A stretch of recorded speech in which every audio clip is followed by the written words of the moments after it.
I got enough enemies that I have earned through hard work and repeated effort over the years. I don't need one in Jamal Adams because I have a feeling he's fairly relentless. And as we saw last year, he fights dirty. Yeah. But Jamal Adams cut by the Seahawks at a time when we're praising the Seahawks for the great deal they did in unloading Russell Wilson. The other side of that coin is they kind of screwed the pooch, if I can say that, and I think I can. Yeah, they kind of screwed the pooch when I kind of said it twice when they traded for Jamal Adams. So 2 first-round picks when they knew or should have known, and I doubt that they knew, but man, it wouldn't have taken much. And so much of the NFL is made up by the quality of the intelligence that you gather about players.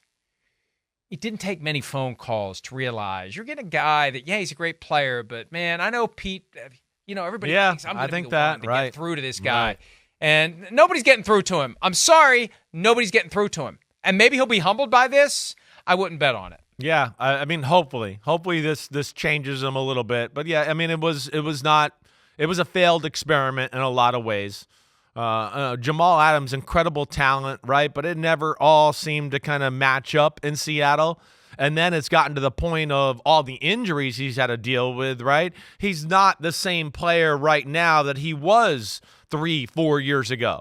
And I think a lot of that is just because he can't stay on the field and, get in a rhythm and get back in the flow of a football game, which there is something to that, even for the great football players. So, yeah, not shocked by this. We know that. Seattle pass defense has not been good the last few years, right?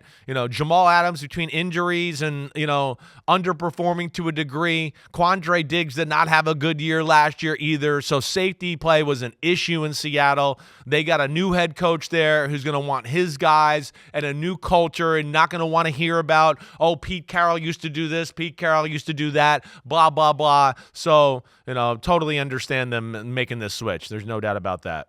Hi, it's Mike Florio. Thanks for watching PFT on YouTube. Hit subscribe for the latest news and analysis from Pro Football Talk.